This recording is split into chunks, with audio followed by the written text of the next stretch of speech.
Bom dia, estamos iniciando mais um Cadeira Elétrica, hoje com o nosso ex-ouvidor e um dos participantes da rede Rua, né? Nós estamos aqui com ele na Praça Roosevelt, para seguir nessa quinta-feira, como a gente sempre prometeu, todas as quintas, uma enquete da cadeira elétrica, trazendo e atualizando as questões da Pop Rua. Bom dia, Alderon. Bom dia, Robson. Um prazer estar aqui, viu? Alderon, nós estamos tendo um grande problema na atual conjuntura política da questão da população de rua. O aumento generalizado da Pop Rua aumentou bastante, sem um encaminhamento adequado. Como é que você vê isso e o que é que você acha que poderá ser feito para nós termos saneamento? Não digo que resolver o problema, que eu acho difícil, mas pelo menos algum encaminhamento um pouco mais eficaz. Bom, primeiro é importante dizer que estar aqui na cadeira elétrica não é um prazer não, eu queria retificar isso. É duro falar sobre a realidade da população de rua, porque é uma realidade que, se você olhar nu e cruamente, não existe solução. Não existe, sabe por quê, Robson? Porque o que está aumentando mais além da população de rua? A concentração de renda, né? Hoje, cada vez mais, os recursos, os bens, o dinheiro, falando bem claramente, está na mão de pouca gente. E essas poucas pessoas que têm muito dinheiro, eles não querem saber de social, de pobre, não querem saber disso. O negócio deles é investir, né? É o capital transnacional, é mandar dinheiro para fora. E é o que está acontecendo no nosso país. Os governantes também estão nessa mesma linha, né? Porque não se aplica no país as reformas que realmente podem diminuir a desigualdade nesse país, né? A questão da tributação, né? Tributação das grandes riquezas, a questão, por exemplo, de São Paulo, do IPTU progressivo.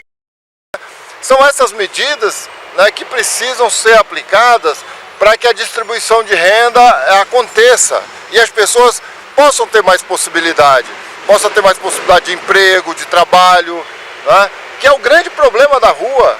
Né? As pessoas não têm trabalho, não podem pagar aluguel, não pagando aluguel, vai para a rua. Não tendo a sua moradia, a sua habitação própria, vai para a rua. Então, a tendência, na verdade, Robson, é aumentar ainda mais.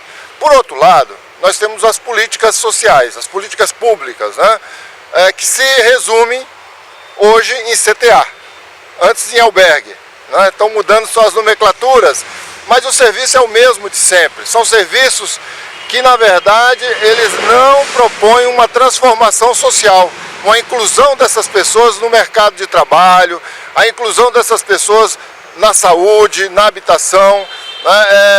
Esses serviços, eles são muito superficiais.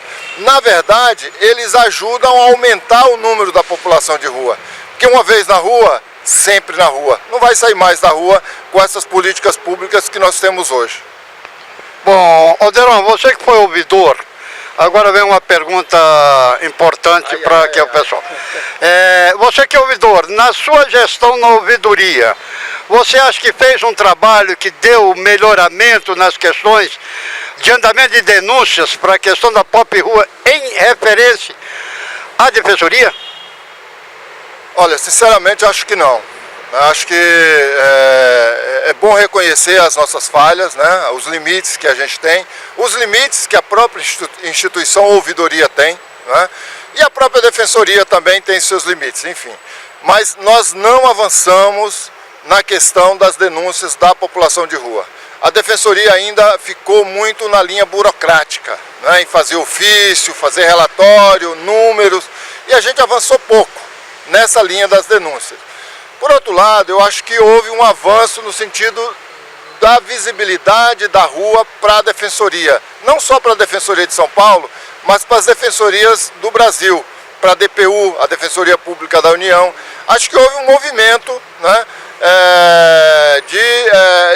vamos dizer assim, de pessoas que estão preocupadas com a rua, de defensores, defensoras, né, que estão com o olhar voltado para a rua. Acho que isso é um passo que nós demos, né? Mas além disso, acho que a gente precisa dar um passo muito maior, que é fazer o enfrentamento da distribuição de renda mesmo em vista da população de rua. É preciso ter programas, a defensoria precisa cobrar dos prefeitos, dos governadores e da própria União programas efetivos da solução para a população de rua. Um exemplo é a ação que nós tivemos lá no Rio Grande do Sul, da DPU, que cobrou a questão da moradia, inclusive conflitando esse pedido com o auxílio moradia para os juízes. Né? Isso foi um tipo de ação que tem que ser feita. Esse tipo de ação nós temos que confrontar o poder estabelecido. Se a gente não confrontar, e acho que a Defensoria tem que ter essa coragem, ela tem estrutura para isso, e ela pode fazer isso, acho que a gente tem muito caminho para andar ainda, em termos da defesa dos direitos da população de rua. Nós estamos com uma questão muito grave agora, que é o descaso da SAMU com a questão da população de rua. Nós tivemos um caso em Perdizes, onde munícipes ligaram para a SAMU por quase 12 horas, pedindo que o cidadão em situação de rua fosse avaliado, porque ele estava passando muito mal, e não teve o atendimento, vindo ele entrar em óbito. Sábado passado, em menos de 15 dias, no Vale do Engabaú também, um outro cidadão começou a passar mal. O dono de um bar que tem na esquina ali, mais 2 munícipes dos prédios que tem ali na 9 de julho, ligaram para a SAMU a partir das 3 horas da tarde, 8 horas, a SAMU ligou para saber se ele tinha melhorado ou não. E resultado, meia-noite e meia, o cidadão desceu para trazer um café para esse morador de rua que ele estava mal e notou que ele tinha entrado em óbito. Como é que você vê essa questão? Olha, primeiro, 2 questões importantes. O SAMU é um programa importantíssimo. Eu acho que ele veio como referência, né? Quando criaram o SAMU, nós tivemos uma grande esperança de que a população de rua seria bem atendida, né? A outra questão nós estamos hoje com um quadro de vulnerabilidade muito grande, né? Todas as políticas que são criadas, elas são insuficientes. Isso é uma realidade, né? No entanto, tem alguns pontos que é importante a gente lembrar, né? O SAMU, ele é criado exatamente para atender os mais vulneráveis, né? Aqueles que não têm nenhuma condição, aqueles que inclusive era a PM que levava para os hospitais, né? Eu cansei de levar pessoas em situação de rua para a Santa Casa em carro da polícia, né? Porque as ambulâncias do 190 não funcionavam. O SAMU chegando, a gente até no início tivemos uma boa receptividade, teve formação para os funcionários, teve um bom diálogo com a coordenação do SAMU em São Paulo, porque o SAMU ele é nacional, né? Mas em São Paulo tem uma coordenadoria, né? E a gente tinha uma proximidade de criar protocolos, procedimentos, para poder atender melhor essa população mais vulnerável, que é a população em situação de rua. No entanto, Robson, essa história de que o SAMU negligencia o atendimento da população de rua, ela é antiga. E ela se agrava muito na época do frio, né, porque aumenta o número, e o SAMU realmente não tem atendido. Eu acho que tem algumas causas disso, né? Uma delas a gente sabe quais são, é o preconceito, né? Se você liga na central e fala que a pessoa está alcoolizada, esquece, eles não vêm, né? Não sei por que isso, né? A gente teria que discutir isso, inclusive discutir isso com o Ministério Público, por que isso acontece, né? A questão desses atendimentos que você relata, que é comum, é corriqueiro, né? Nós já levantamos muitos protocolos de que não são atendidos. E é importante até aproveitar que estou aqui falando, que todos os atendimentos solicitados no SAMU, é importante que quem ligou anote o protocolo. Anote o protocolo e passe para o Robson, passe para as lideranças, para a gente poder juntar isso aí e fazer uma grande denúncia no Ministério Público de ineficiência desse serviço. Porque é um serviço criado para atender a população mais vulnerável, né? Então a gente precisa desse serviço. E acho que as lideranças, a própria população de rua, ela respeita muito o SAMU, os bombeiros, né? Muitas vezes o bombeiro atende mais do que o SAMU, né? Então, essa população precisa de um SAMU eficiente. Alderon, na questão nós temos fórum agora, foi reativado o fórum, nós temos comitê intersecretarial de política pública, nós temos defensoria, nós temos ouvidoria, enfim, nós temos uma gama de, vamos dizer, organizações ativistas em defesa daqueles em estado de vulnerabilidade. Por que será que isso não avança, na sua opinião?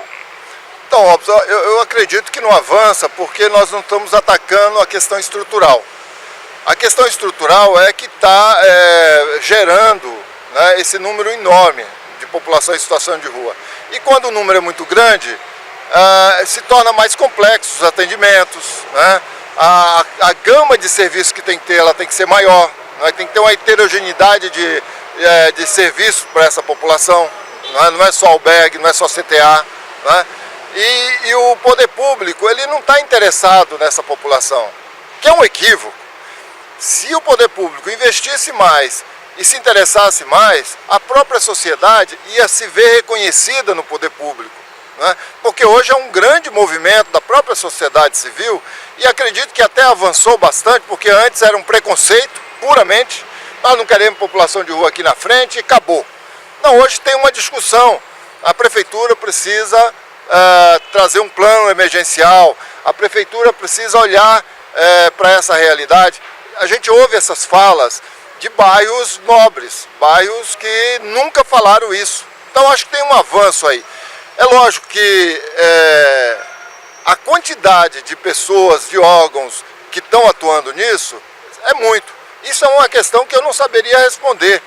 O que eu tenho é talvez algumas ideias. Eu acho que a gente precisa, por exemplo, centralizar todas as denúncias num órgão que controlasse essas denúncias. Foi para o Ministério Público, foi para a Defensoria, qual é a resposta, quanto tempo vai responder, né? E a gente trabalhar um pouco melhor essas questões, porque hoje o que acontece? Você faz uma denúncia no Ministério Público, na Defensoria, no Comas, na ouvidoria da Prefeitura, na ouvidoria da Defensoria, enfim, a mesma denúncia ela vai para vários órgãos. E o que acontece? Nenhum órgão responde. Ou se responde, não responde adequadamente, né? Então a gente precisaria reformular isso, precisaria ter uma conversa com esses órgãos, articular talvez um órgão que centralizasse essas denúncias da população em situação de rua, tipo o modelo Disque 100, né? Talvez um pouco mais eficiente, mas a gente precisaria, né, pensar isso com certeza. E a questão da inoperância das organizações, do movimento, dos movimentos, eu acho que precisa realmente ter uma revisão das nossas práticas, uma revisão dos nossos conceitos e ter outras estratégias. Nós precisamos pensar isso, porque realmente nós temos sido muito ineficientes nessa luta, não diria de inclusão, mas de inclusão nos direitos das pessoas em situação de rua. Com certeza. É uma questão chave que nós temos que levantar sim.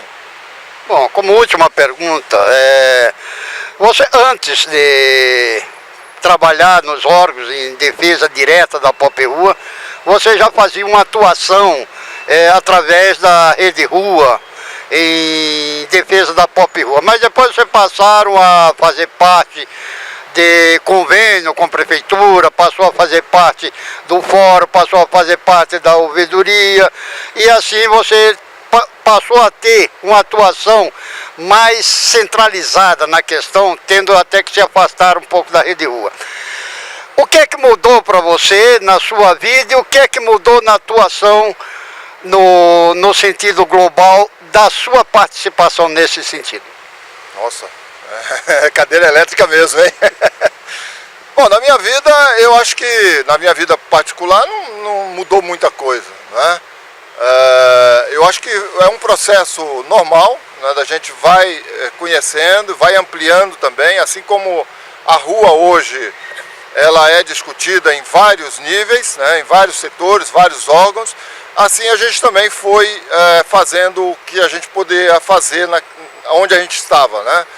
Acho que o importante foi que a rua, como diz os nossos companheiros, eu saí da rua, mas a rua nunca saiu de mim, né? Onde eu estou, né, onde eu estive, a rua estava presente, né? É claro, e não é num sentido romântico, mas no sentido de denúncia, que isso nos angustia, né?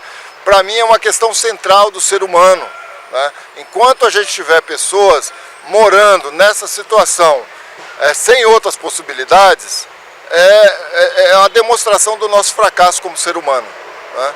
E acho que isso me angustia muito. Acho que a gente tem que avançar. E ocupar esses espaços é importante para todos nós, né? Eu acho que o importante é a gente ter a coerência sempre de não esquecer do lugar que a gente saiu, daquilo que a gente fez, né? Mas estar nesses espaços do poder é muito importante mostrar que é possível estar nesse espaço sem se corromper, né? Sem mudar de posição, né? Defendendo a população de rua, fazendo o trabalho que a gente sempre fez. Isso eu tentei fazer, não sei se fiz, mas essa é a minha filosofia, né? Hoje mesmo, não estando nenhum órgão e nenhuma instituição, eu continuo a luta, né? E vou continuar. Quer dizer, semana passada nós estivemos em Mogi das Cruzes, fazendo uma conversa com a população de rua de lá. Me convidaram e eu fui, eu acho que é importante, né? E assim a gente vai continuar esse trabalho com essas questões todas que nos perturbam, né? Desde a nossa ineficiência, da ineficiência dos órgãos de controle, dos órgãos públicos, das políticas públicas, desses desafios, né? Que a gente tem. Mas a gente tem que fazer o que for melhor para essa população e o que é possível dentro desse momento, visando sempre, né, a transformação dessa realidade.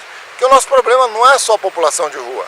Nosso problema é a questão, por exemplo, das ocupações hoje, das pessoas que não têm moradia, têm família, não têm onde morar, ocupam prédios abandonados. A questão do sem terra, né, a questão agrária hoje, a questão ambiental, né, você vê a questão das barragens.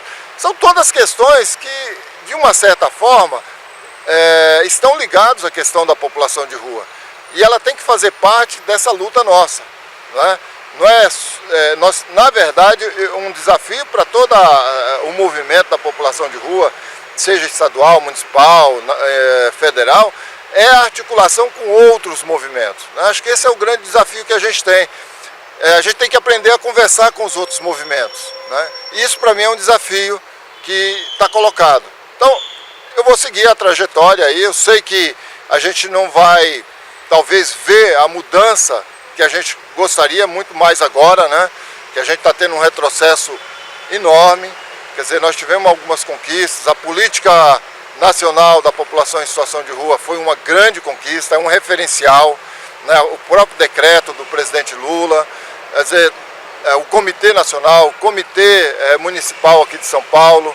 Eu acho que são vitórias que a gente tem, mas que elas estão correndo risco, né? Estão correndo risco. Os próprios serviços aqui de São Paulo, né, nós estamos tendo fechamento de serviços importantes, inclusive com um equívoco da prefeitura, que é criminalizar as organizações, principalmente aquelas organizações históricas, né, dizendo que essas organizações recebem muito dinheiro e que esse dinheiro não está sendo investido na população de rua. Isso é uma mentira, é uma criminalização da população, né? Quer dizer, quem vai perder no fundo, são as pessoas que dependem de um prato de comida, dependem de uma acolhida, de um banho, porque nem isso a prefeitura consegue oferecer com qualidade, se depender só dela. Então acho que criminalizar essas organizações é o maior erro que a prefeitura está fazendo, né? Tem problemas, assim como você já levantou, né? O que mudou com essas organizações? Mudou muita coisa, né? Claro que não mudou o essencial que nós queríamos, que é que a população de rua tenha uma casa para morar, que a população de rua tenha saúde digna, que a população de rua tenha possibilidade, inclusive, de trabalhar, mesmo que sejam trabalhos alternativos, mas trabalhos permanentes, trabalhos que não seja um mês, um ano, e depois a pessoa tem que voltar para a rua de novo. Então, são questões que a gente avançou, Robson, né? Não atingimos o que a gente queria, mas com certeza nós avançamos bastante nesses últimos 20 anos que a gente vem se organizando em São Paulo, no Brasil e, por que não dizer, em outros países também, né? Acho que hoje a questão da população de rua não é só São Paulo, ela extrapola o mundo inteiro, né? Porque é fruto do capitalismo, é fruto desse capitalismo que criou, né, as pessoas, o exército de reserva que se falava. A população de rua nem faz parte desse exército de reserva mais. Quem está em situação de rua, quem chegou ali, como se diz, no fundo do poço, vai ser muito difícil sair. Vai ser muito difícil. A gente que trabalha nesse dia a dia, a gente sabe que não é fácil para uma pessoa que foi lá no fundo do poço retornar, né, ter uma vida normal, ter uma vida de trabalho, de moradia, porque é uma outra perspectiva, é uma outra visão. O corpo já foi violentado, a mente foi violentada, o coração foi violentado. Quer dizer, essa pessoa, eu costumo dizer, inclusive, que o grande desafio nosso hoje não é possibilitar que as pessoas que estão em situação de rua sair dela. O grande desafio é não deixar mais gente cair na rua. E é isso que nós não conseguimos. Isso eu venho falando há muito tempo e nós não temos conseguido, né? Então é um desafio, né? Eu acho que é importante a gente continuar a luta da defesa da vida, fazer o que a gente está fazendo, o que a gente pode fazer e sempre na perspectiva, né, da gente mudar estruturalmente a questão da desigualdade social, porque é essa que está atingindo a população de rua. Bom, Alderon, eu queria que em poucas palavras você deixasse uma mensagem para o nosso telespectador, né? E já de antemão agradecendo a sua participação no Cadeira Elétrica. Bom, Robson, eu que agradeço de poder estar aqui, parabenizo o seu trabalho também, é um trabalho difícil que a gente acompanha, né? Você vem construindo esse trabalho há muitos anos, né? E eu acho que para quem está assistindo essa entrevista, é importante deixar a dúvida. A dúvida é importante, quer dizer, aqueles que já atuam com a população de rua, eles têm que manter a dúvida sempre. Será que estamos fazendo o que é certo? Será que estamos fazendo o que é possível? Ou será que nós temos que avançar mais? Será que nós temos que mudar, olhar, né, a rua a partir da praça, a partir do banco, a partir da calçada, enfim. Essa questão da institucionalizar essas políticas públicas, né, o profissional que trabalha com população de rua, ele precisa estar sempre se questionando, né? E a você que é uma pessoa que não atua diretamente com a população de rua, o importante é sempre lembrar, ali na rua tem um ser humano, ali é uma pessoa, só isso. Se a gente olhar essa população de rua com esse olhar, eu acredito que muita coisa vai mudar, muita coisa com certeza vai ser transformada. Inclusive os nossos questionamentos para o poder público, que tem sim o dever de olhar essa realidade e trazer políticas, né, de inclusão social. Eu acho que é importante aqui fazer um adendo que enquanto não houver a distribuição de renda, né, a pessoa ter a sua autonomia respeitada, não vai haver transformação. Então o poder público tem que pensar isso. Tem que pensar com muita seriedade e não é criminalizando as organizações que vai conseguir diminuir a população em situação de rua. Muito pelo contrário, né? Tem que trazer essas organizações para o diálogo, questionar essas práticas e juntos com a sociedade civil, com os órgãos de controle, Ministério Público, Defensoria, né, e outros, Judiciário, e a gente avançar, né? Se não houver essa união, inclusive com a própria população de rua, que ela pede isso e ela tem o direito de participar desse debate. Então acho que é isso, agradeço, desculpa alongar a resposta, que são questões complexas. A rua não é uma coisa simples, não é uma questão social simples ali que você fala para a polícia, olha, resolve lá, tira de lá, o SAMU, as políticas públicas, não é simples. É uma situação complexa que precisa, sim, de políticas também complexas. É isso, agradeço e estamos à disposição, viu, Robson? Bom dia. Bom dia.